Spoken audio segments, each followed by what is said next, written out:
Now in eastern Congo, a fragile hope emerges with the announcement of ceasefire amid months of deadly fighting between rebel groups and government forces. But the situation remains volatile with both civilian casualties and tensions rising. The rebel alliance operating in eastern Congo, known as Congo River Alliance, including the M23 rebel group, has declared a ceasefire. It is set to begin on February 4th. The announcement came just as the region faces an escalating humanitarian crisis. As the ceasefire is declared, Goma, a city in the heart of the conflict zone, is reeling from the loss of life. Morgues are overflowing and the city's hospitals are struggling to keep up with the surge in casualties. I fled the rebel bombardments because they had killed many people. I lived for 1 year in Zulu as a displaced person, but there too, the recent war made me flee to Kimashini. But there too, we fled after being attacked by looters who took everything from us until we arrived here at this school. We sleep on the ground with nothing.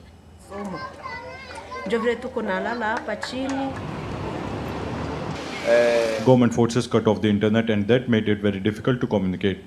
The water supply too was cut.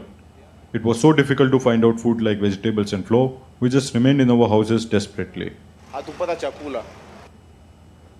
The Congo government has accused Rwanda of backing the M23 rebels, allegations Rwanda denies. Congo's government has called for tougher measures to force Rwanda into diplomatic talks. In a bid to bring Rwanda to the negotiating table, Congo is pushing for international sanctions. The government hopes that increasing economic pressure will force Rwanda to hold its support for rebel groups, paving the way for a lasting peace. The world or the international community cannot not react on what Rwanda is doing in the eastern part of DRC. They've been killing peacekeepers from United Nations. They killed soldiers from SADC. They are killing population, bombing hospital, etc. And all this was happening during the day. How come the international community cannot take a strong position, a strong decision, not only to condemn, but to stop what Rwanda is doing? The United Nations, the European Union, and the United States have strongly condemned Rwanda's involvement in the conflict, calling for an immediate de-escalation and renewed peace efforts. Despite repeated international condemnation, tensions between the two nations remain high. As the region continues to remain on edge, the question remains, will this ceasefire hold or will the bloodshed return to upend the lives forever? For the people of eastern Congo, the hope for peace seems as fragile as the ceasefire. With Aarti Rana, Anil Thomas, DD India. And to discuss more on this, I am joined by Professor Dr. Sandipani Dash from the Department of African Studies, Delhi University. Good afternoon, Professor Dash.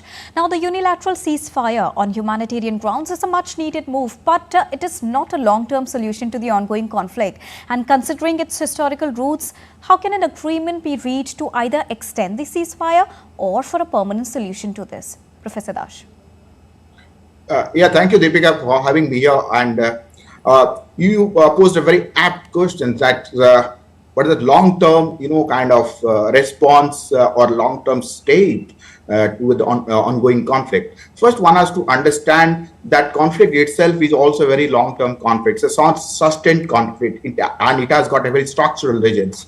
So it's not mere that only Rwanda is supporting M23 against Congo. It is one has to look at this issue in a totality and a historical context. And this context is this: it is a very kind of conflict between Hutu people of Hutu tribe and also people of Tutsi tribes. And these Hutus and Tutsi people, they like our place, they don't confine to only one country. They're across countries, and these countries are artificially created. And so these organic linkages get disturbed, and then the people who kind of hammering for peace, like European Union or Western powers, in fact they are the root cause of this conflict. It is one has to go back into the 1994 Rwanda conflict, and it is again it was kind of the Western powers, and Western powers led by UN agencies. They ensured that there should not be a timely intervention by the global powers, so that conflict is go on, and now it's going on. Now Rwanda's genocides, then you have got kind of Africa war in East Africa, that's called 7 countries war. Now it's the M23 versus FDLRA, one represented by the Hutus and Tutsis, and is backed up by on the one side by Burundi and the other side by Rwanda.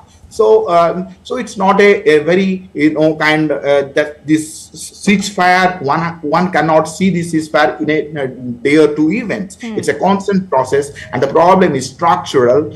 And these global powers, they have to be more positive response, and the understanding of the conflict has to be more nuanced, and also the solutions and response should be much more sustained. Then you can see some hope and scope for cessation and kind of containment of conflict. Thank you. Now for this, Professor Dash, is Congo having enough support from external stakeholders, and specifically when we talk about the important countries who can make a difference here?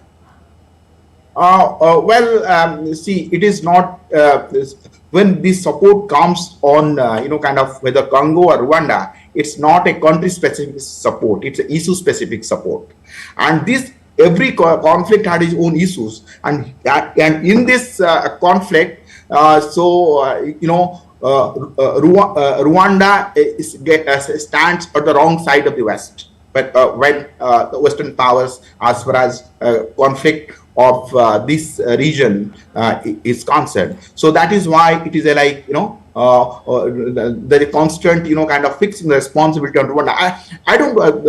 By the way, my intention is not here to give a clean sheet to Rwanda, but my point is the conflict is not a kind of recent conflict. It's a sustained conflict, and one cannot fix responsibility on one side or two sides, and it has many stakeholders are there, and you have to be very inclusive and also have a very kind of responsive approach when you dealing with this conflict. And ceasefire is a momentary measure. It is just to temporarily containing the conflict, but the idea is to resolve the conflict and also reconstruct the conflict on society. And for that, all actors, they have to get out of their vested interest. They have to be genuinely neutral and also well-willing. Then you can have all Congo, Rwanda, M23, FDLRA, Burundi, state combatant and non-state combatants all into a table. And these mediators, the international mediators, they have to be very well-meaning. Considering the current situation, the current temporary ceasefire deal, what could be the long-term repercussions of this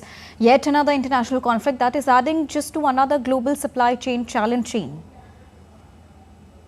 Obviously, these global supply chains is, kind of constant victim of this conflict. But by the way, these conflicts are not actually these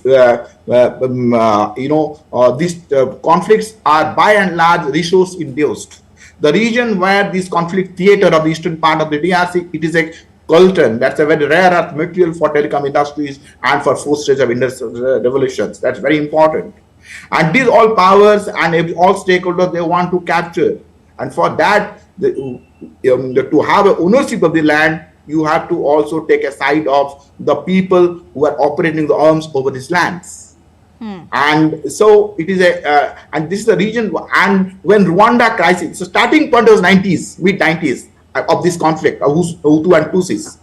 And that time, they didn't find that anything that worth in Rwanda, resources and anything, so let the people get perished by killing each other. And let me tell you that an actionable intelligence by the French and Belgian government to say that they could have after the conflict, but they didn't do it. And even later on, Bill Clinton, US president, and also UNSC General Secretary, they apologized publicly for not acting on the time they should have acted. So, and why they didn't act it? The act because the extra regional powers, resource interest didn't kind of motivate or allure. But now they are becoming more vocal to taking sides, or they are taking a first side of these. They are taking concern about human rights, or for that part, people's killing and slaughters, just because they see there is just some kind of gains. So that's why it's a supply chain is getting disrupted. But the cause is also has something to do with the supply chain of the resources, which are supported and extracted in a very undervalued manner from conflict-ridden part of the world. Thank you so much, Professor Dash, for joining us and bringing us a rounded perspective on the current issue.